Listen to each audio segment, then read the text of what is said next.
Good morning, everybody. So we have an all-star panel lined up to get at the issues of how is ISIS doing?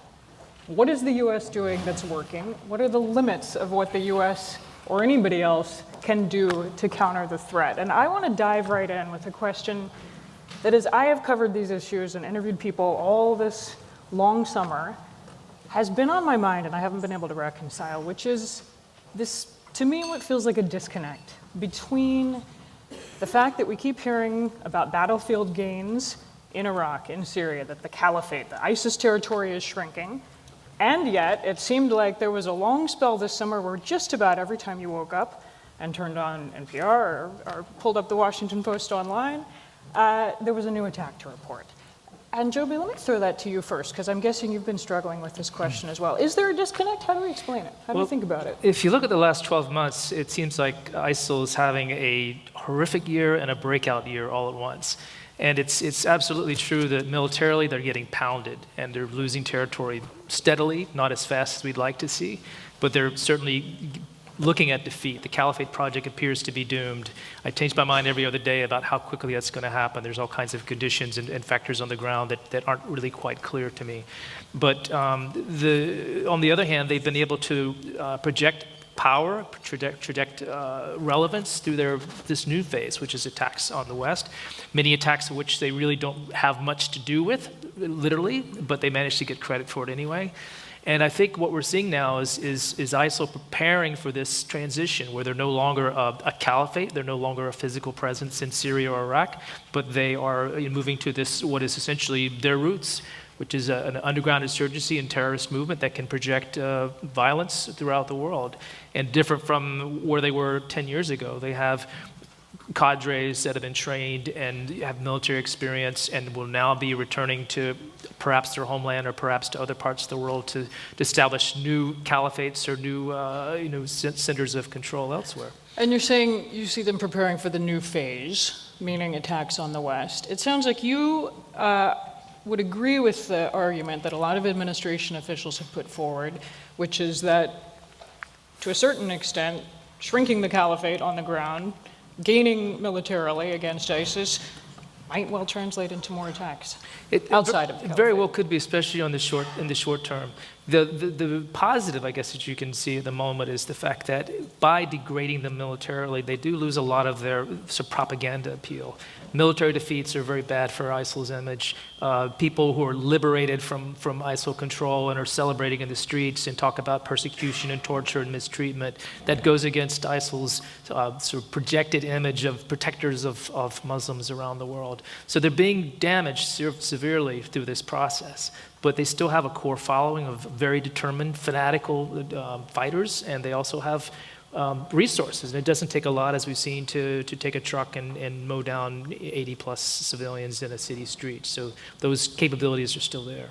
And Lorenzo, I want to bring you in a second because I see you nodding. But just quickly, the pipeline of recruits, do we see any slowing?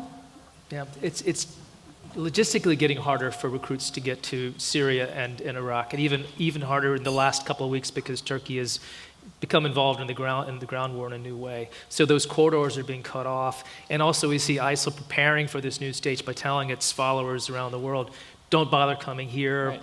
Get ready to do something at home. And I think that's the new message. It becomes less important to see that pipeline actually flowing from the point of view of ISIS. Lorenzo, jump in. No, what Joby says is completely correct. We are seeing a slowing down in the trajectory of foreign fighters going to the Middle East. I think at some point we fear Libya was going to be the next place we'll go to, and I think ISIS itself wanted Libya to be that place. That also probably not going to be the case because of the defeats ISIS has suffered in Sirte and in other places in Libya.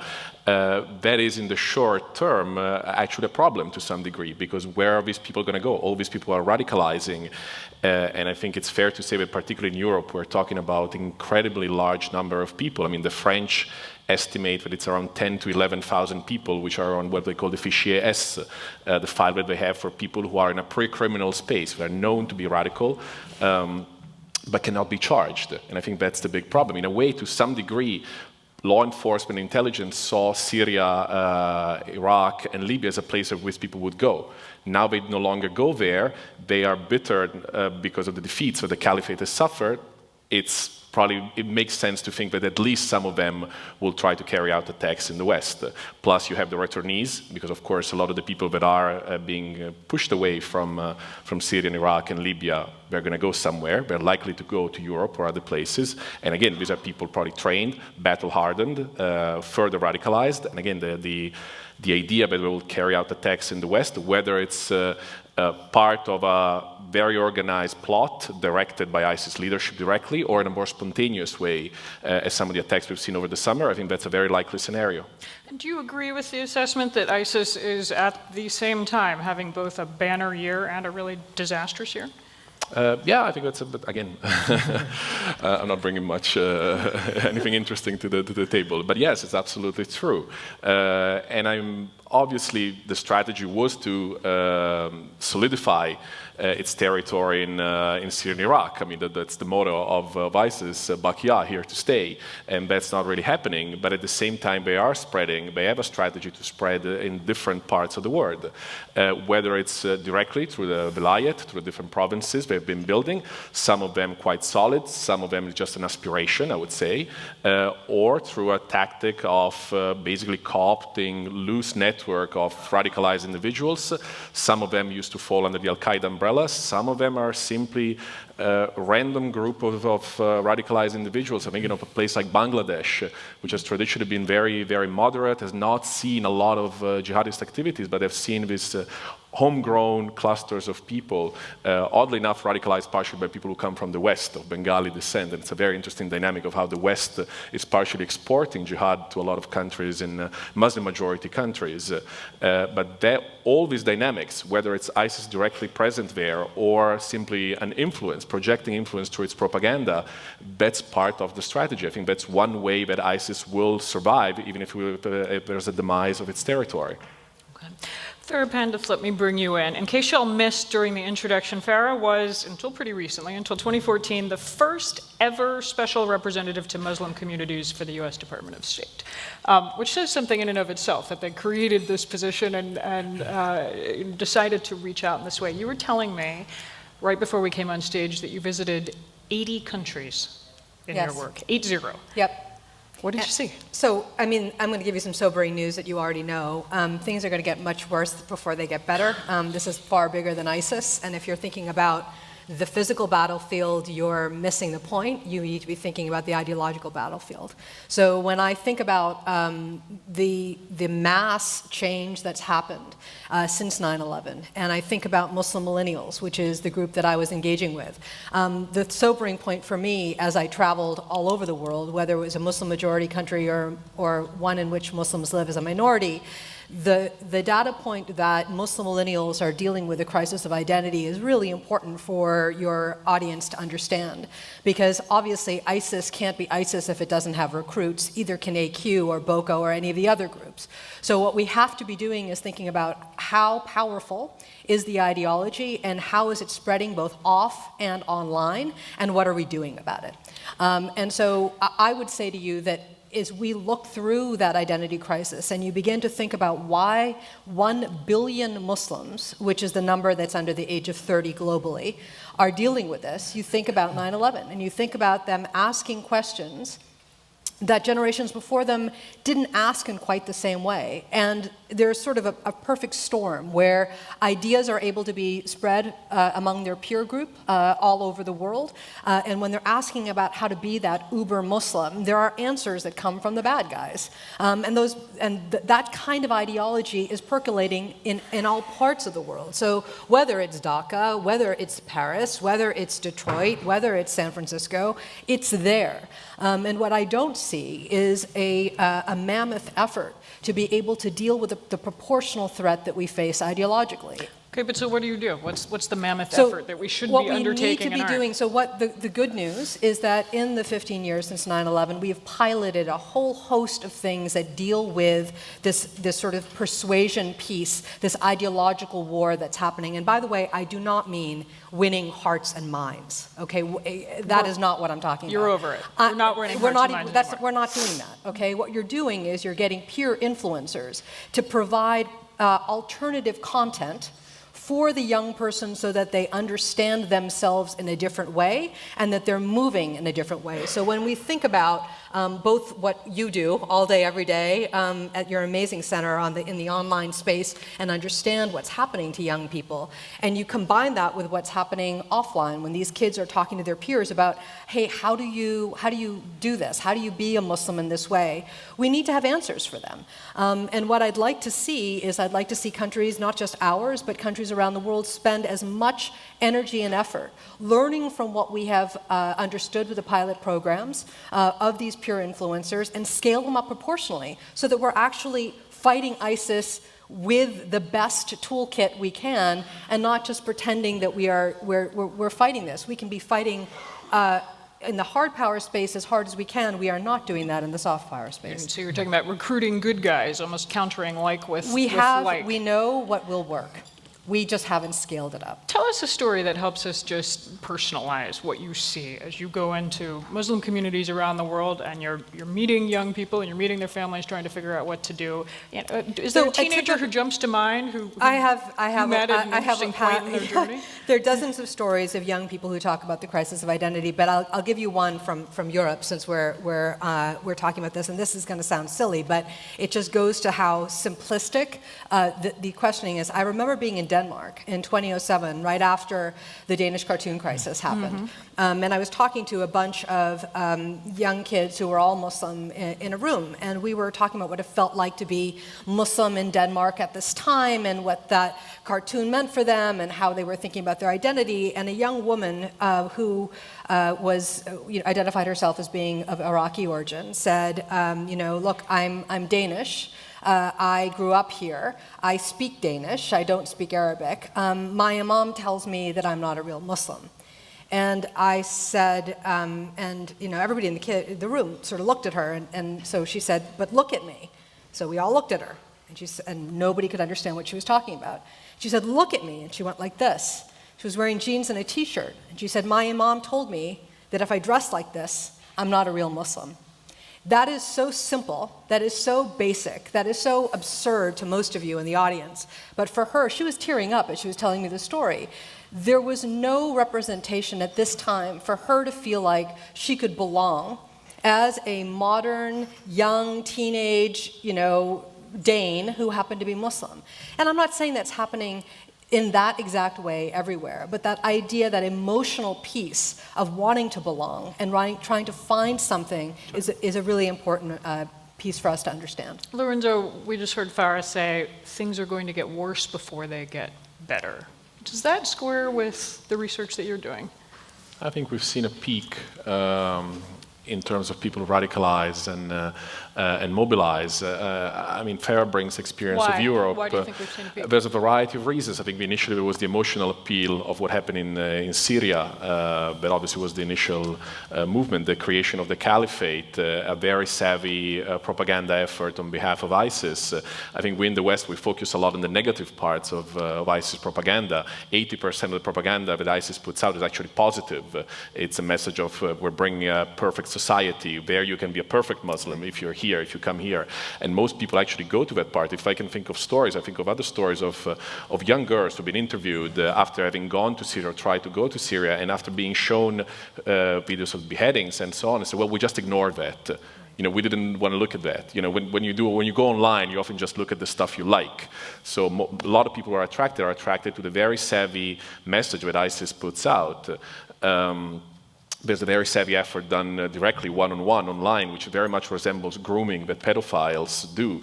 I have to say there's also very, again, sticking just with the West, the online component is enormously important, but the offline is equally important. I think sometimes we think that it's all about the internet, and we all know how ISIS uses the internet, but offline activities and networks are as, if not more important than online activities. The problem is, I think a lot of these activities are legal for propaganda efforts, which, whether it's the First Amendment in the States or whatever other laws and constitutional protections you have in Europe, they're not illegal per se. How do you stop it? How do you intervene? Maybe that's where Farah's work becomes important. I'm interested, when I asked for an example, you both just mentioned cases involving young women, which is something we really didn't see much of with Al-Qaeda. I'll flip this to any of you, but Lorenzo, maybe you take it first. As you look at the people who are attracted to ISIS or other radical groups, as you look at the people who are being radicalized, do you see patterns, and what are they?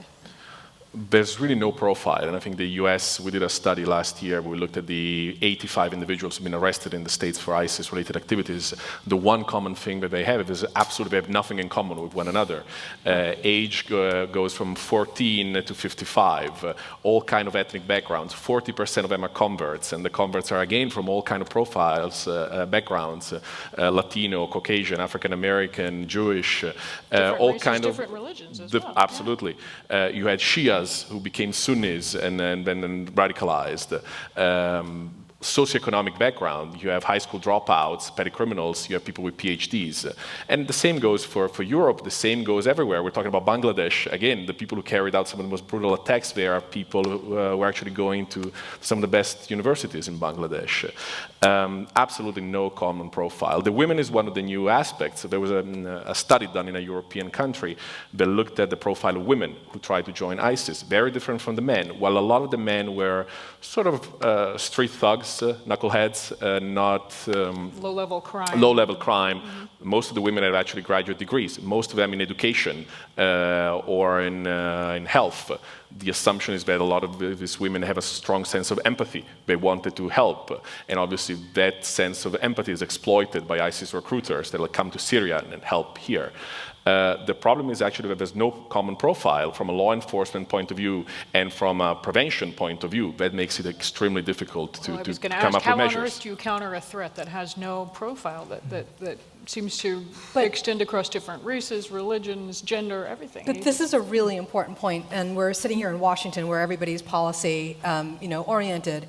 You have to imagine the unimaginable, right? And we didn't. We limited our ability to think through this right after 9/11 to think, got to be poor, got to be male, got to be uneducated. Surely that's why they're doing these terrible, terrible things. And we didn't expand. I mean, I wasn't at all surprised, by the way. I mean, look at Jihad Jain. When that happened years ago, everybody thought it's a one-off in Belgium. That's not going to happen, never going to happen. If you begin to think about the role of women in a family, it is the most terrifying thing to think about women getting radicalized. We should have been there. We should have been thinking about that ahead of time. And we should be understanding the impact of children. If ISIS is teaching a child to behead using dolls, we have a huge lift when these kids get older and have now been saturated with the idea that, desensitized, I should say, and understand this. And so as policymakers, we need to be thinking about not what's happening just now, but what does it mean for the generation, and that's why I'm talking about the numbers. I also want to say one other thing about women. At the same time that they're getting radicalized, they're actually the people that we should be looking at to actually be the stability forces in houses, because the mothers are the ones that see changes with their children before anybody else does. And we ought to be spending a lot of time helping them navigate to understand what the signs are for radicalization and provide for them opportunities in the mental health space so that they have a place to go with their children who are beginning to get sympathetic towards this ideology. Joby, what has worked to counter the movement? Well, this is the difficulty. I mean, we have a pretty successful formula for driving ISIL and groups like it from territory they hold, and it worked in the late 2000s. It's effective now. It's just basically leveraging local troops, people on the ground that are our allies with our intelligence and the special things that we can bring to the battlefield. But this more difficult challenge of this, how to address the hearts and minds problem is probably the biggest struggle of our time in terms of going at this battle, because we haven't been very successful at this. We keep talking about, well, the Muslim countries should do more, and every now and we'll see, just like 2 weeks ago, the King of Morocco put out a really interesting statement, so questioning this whole crazy notion of virgins in the afterlife and all these things that we see that are part of ISIL propaganda. But these people don't have credibility with jihadists. The moderate clerics don't have credibility with jihadists, so they can talk all day long about how this is not true Islam, and they're not believed. We do see opinion polls showing gradual declines in support for ISIL among ordinary, Arab youth, for example. It's down between 0 and 14%, depending on who you poll. But that's still a fairly significant portion of these communities, and it's not something we have an easy answer for. And as my colleagues are saying, there's no way to spot who is going to be radicalized and who's going to be immune to the messages. I want to open it up and let you all ask your questions. I think, do we have microphones out here? We have microphones out here, so throw your hand up and we will come to you. And while the microphones make their way, I'm going to throw one quick rapid fire. Just quick answer. This is not an easy thing to answer quickly, but when we all gather here, 15 years from now, on the 30th anniversary of 9/11, are we going to be talking about ISIS? Are we going to talk about Al-Qaeda, some other group we've never heard of? I think we will. I think we'll be talking about both, because I think a lot of people in the intelligence community did not think that Al-Qaeda would survive 15 years after 9/11. It not only survived, but it metastasized. Al-Qaeda core has essentially been reduced to a cheerleading service, urging others to do bad things around the world. But it's these very powerful and effective and dangerous branches in Syria and Yemen and elsewhere. And ISIL's following the same model. You can eliminate the caliphate, you can't eliminate the ideology, or it's a much harder struggle. It's a years-long and maybe a generational struggle, I think. Lorenzo, once again, I have to agree with Joby, but I'm not sure if we're going to be talking exactly about Al-Qaeda and ISIS, but at the end of the day, they are different incarnations of the same ideology. ISIS itself, Joby's book makes the case exactly of the historical evolution from Al-Qaeda to ISIS. This is an ideology that has been with us at least from the mid-70s in the Arab world. We in the West have noticed it with a few exceptions on 9/11, although there are clear signs even in the 90s also for the West. ISIS might disappear, will probably lose its territory, will become an insurgency, whatever will happen to it. The ideology will still be there, I think, for the, I would say, next 10, 15 years. And then I want to come to a question. So I take a different view. It is going to depend on who the next American president is. Oh. And it Do is, we have and another hour to continue and I am this not. conversation? I served as a political in both Bush and Obama administrations. I'm not making a statement about that. And what I mean is, if the next president puts in the kind of energy, money, and resources to lead the way on soft power, and does a proportional effort, other countries will follow, and we will be able to get ahead of this because we will have seeded a holistic response. If that next president doesn't do this, yes, we will be. The ideology is not going to go away. It's how we are dealing with it. Okay. We've got a question right here. Yes, sir. If you could tell us who you are and a quick question. Hello, everyone. My name is Wesley Jackson. I go to Howard Law School, and thanks for having this panel. It's pretty awesome. First thing I want to inquire into, it's a constitutional question. I'm looking at this. On the one hand, you have a concrete threat, and then on the other hand, you have an amorphous threat. That's just an ideology. Does it almost seem like you're antagonizing an entire group, like a resurgence of a crusade, if you will, that we have a country where we're so diverse?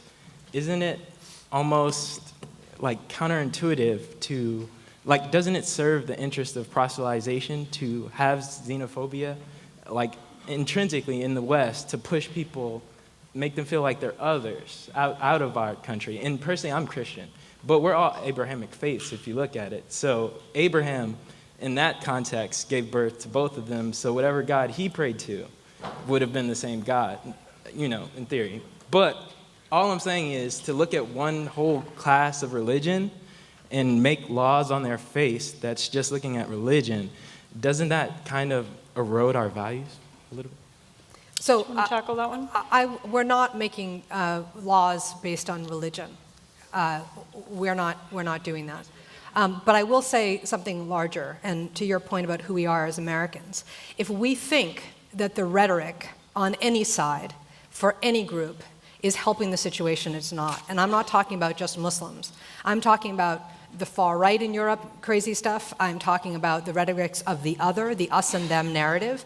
It actually influences around the world, and I will tell you that no matter where in the world I went, young kids were listening with great interest in terms of what politicians and others were saying in Europe and in the United States. And so that sort of ecosystem in which we live makes a difference to help groups like ISIS to stoke their ideology. And did you feel that they were open to listening to you? coming in from the State Department, because we hear so much about anti-Americanism, and to be honest, the State Department's efforts have been a very mixed bag, I think, to put it generously, in terms of outreach There's a to difference Muslim between communities. talking to somebody and listening to what they have to say, and my approach was to listen. And I had the vast majority of my conversations were, they were hard. It wasn't all, butterflies and rainbows, but I think it is very important that we had the opportunity to bring a bunch of different types of, young people to the table to talk. Okay, we're going to end it there. Thank you all very much. Farah Pandith, Lorenzo Vidino, and Joby Warrick. Thank you. Thank you. We'll head off this way.